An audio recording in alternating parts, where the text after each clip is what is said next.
Prosperity lives in a Bitcoin future. That is unequivocally true, and we are starting to see that I'm not a crazy person.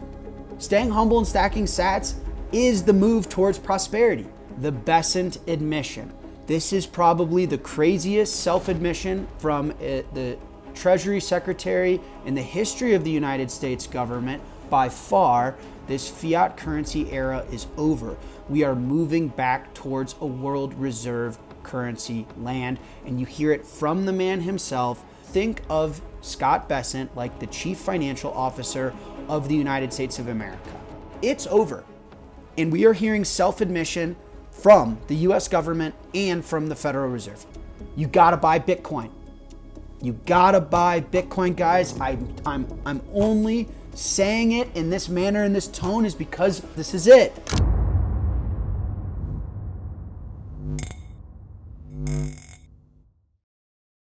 The crypto world was shaken today as a Bitcoin whale dumped 24,000 BTC, worth almost $3 billion, and triggered $900 million in liquidations in a single day. This caused a $4,000 price drop, as we saw a significant portion of sell-offs transferred to Ethereum. As the Fed grapples with inflation and interest rates, investors remain skeptical after Federal Reserve Chairman Jerome Powell seemed less than optimistic, as he believes that it could be some time before we see inflation being lowered and expects prices to continue to rise.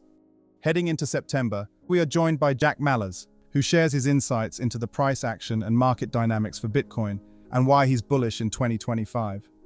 As the CEO of Strike, Jack Mallers says Bitcoin represents 1% of the world's wealth. After BlackRock emerged as one of the primary players with its iShares Bitcoin ETF, Mallers knew it was heading straight to $1 million per coin. Thanks to BlackRock's significant influence, there's an increasingly strong belief that, in the not-too-distant future, we'll witness Bitcoin's price cross another all-time high, which will mark another historic milestone for the Bitcoin community. He believes Bitcoin has crossed the threshold into permanence and serves as the gateway for substantial institutional investments, drawing interest from sovereign wealth funds, major corporations, and even governments. Let's get right into the latest interview with Jack Mallers, as he gives his outlook and price prediction for Bitcoin and where we're headed in 2025. We're living through the greatest wealth transfer in the history of our species. And a lot of my mission, why I wake up every day and I go to work, is I'm trying to make sure that as many people as possible are a part of it. Bitcoin is the rare opportunity where we all can be a part of it. So let's take a look at this whole tariffs and margin strategy. Really, the point of this slide is to let you guys know that someone always pays. For every winner, there's a loser. There are no draws. There are no ties in the universe, okay? So we just got through almost all of Q2 earnings for the capital markets. What we found out is who's really taking a beating and eating all the costs of the tariffs. Our outlook includes $1 billion before tax in higher costs from tariffs in fiscal 26. Okay. The point of this is simple for me, guys. I continue to believe Bitcoin is going to severely outperform the stock market. We saw Trump with his executive order get Bitcoin and gold into the savings account, into the 401ks of the everyday American, because bonds and stocks, the 60-40 portfolio, is dead. It's over. It's no longer performant.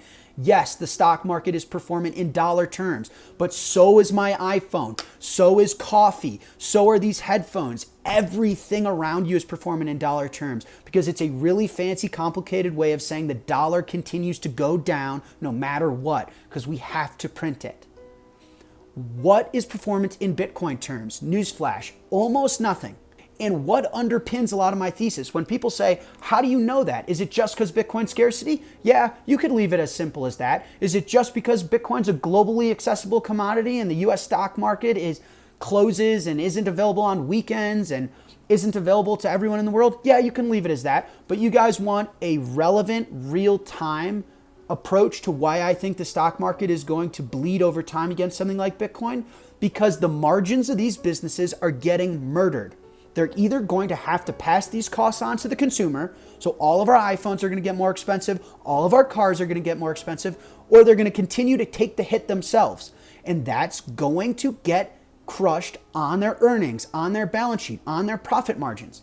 As I've said, guys, when the US hyper-financializes, it makes its living identity being the world reserve currency.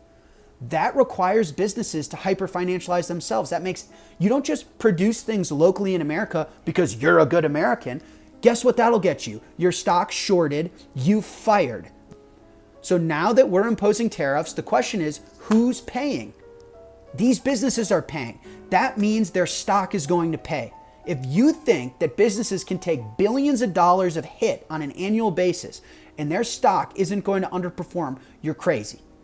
So this again is another reason that there's going to be a rotation out of stocks through this transition. There's going to be a rotation out of bonds through this transition.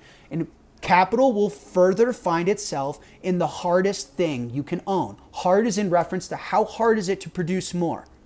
Bitcoin is the hardest thing we all have access to.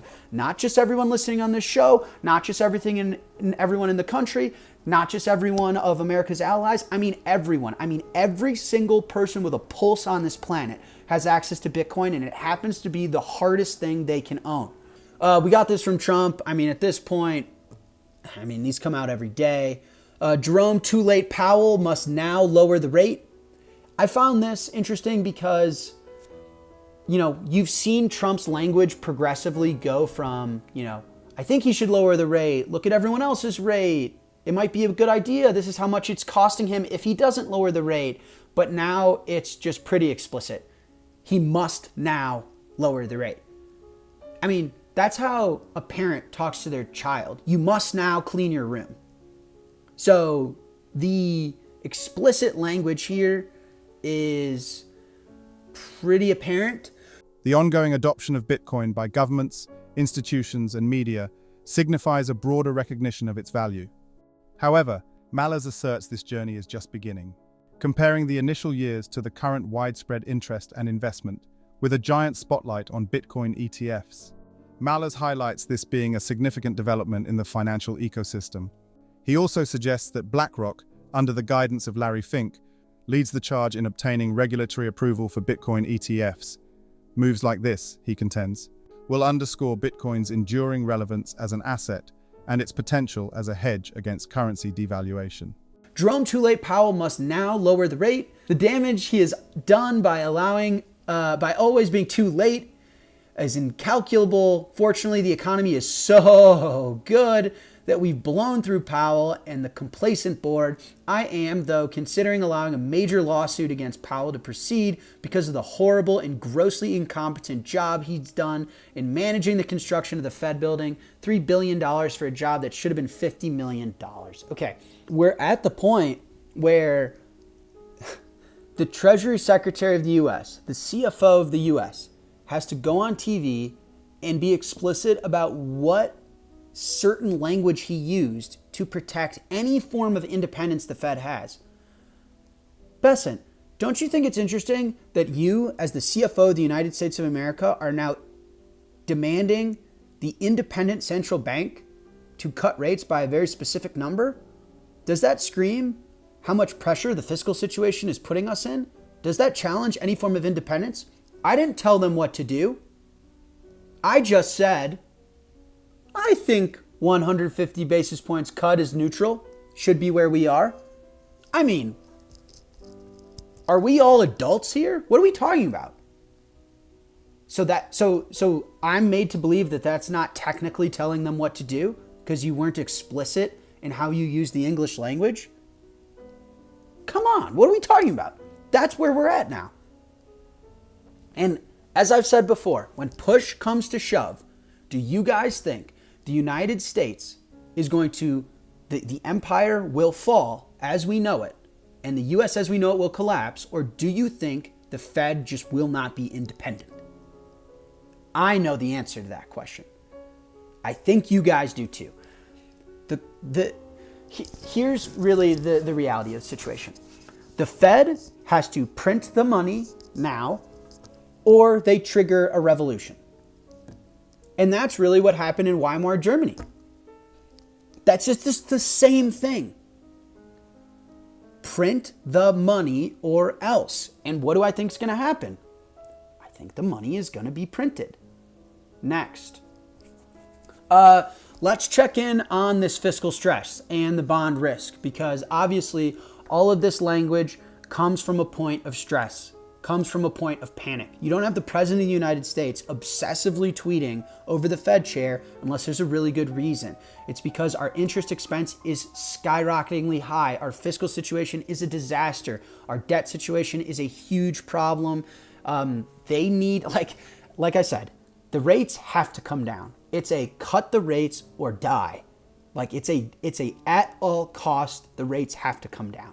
I thought this was very telling. 30-year bond yields at the U.S. second biggest foreign creditor, which is the United Kingdom, are rising again. Now at highest yield in over 20 years. Then what's going on? Well, that's where all of the levered hedge funds are domiciled, running things like the carry trade. Okay? And so what Luke is saying is the United Kingdom is in trouble. Also, by the way, it's the same pattern in Japan. Japan's bond market is not doing necessarily well either. So the classic allies that have been there to subsidize and finance the United States through lending them money by buying these treasury bonds, they're no longer there. They're not there right now. They're in a fiscal mess of their own. And so who is the United States going to rely on to finance itself out of this mess as they transition out of world reserve currency status, promoting neutral reserve assets, building and being able to locally produce things again in the country?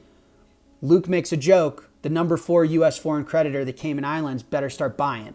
And that is, these levered hedge funds better start going, and you're going to start to see rule changes from the United States and from the Treasury Department that help them get going. We've seen Treasury buybacks. We know the supplemental leverage ratio is going to change. I expect the United States to start making some changes because the UK is in trouble. Japan is in trouble. There is no more marginal lender to the United States of America anymore. Even our allies don't have the muscle to help right now. That's how bad of a situation everybody is in. Jack Mallers challenges the conventional economic metrics, asserting that these metrics are often manipulated to paint a specific narrative, like labor statistics and inflation figures. The ongoing adoption of Bitcoin by governments, institutions, and media signifies a broader recognition of its value.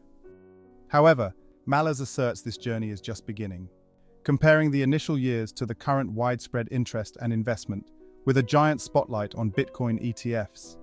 Mallers highlights this being a significant development in the financial ecosystem, selectively measured to create desired effects rather than reflecting the true state of the economy. In this context, Bitcoin emerges as an alternative, detached from the manipulations of the conventional economic sphere. Mallers also highlights that established corporations like Apple, Amazon, and Google will use their established relationships acquired over decades to swiftly acquire substantial amounts of Bitcoin through a spot ETF, bypassing the cumbersome processes involved in procuring the actual commodity. This disparity underscores the transformative power of cryptocurrencies in traditional financial institutions. Michael Saylor underscores the importance of embracing digital currencies as the economic landscape is changing rapidly, and urges investors to leverage Bitcoin's potential to secure a more prosperous financial future. What do you think about the latest interview with Jack Mallers? And how do you think Bitcoin's trajectory in the coming months will impact the crypto market and the world of investing?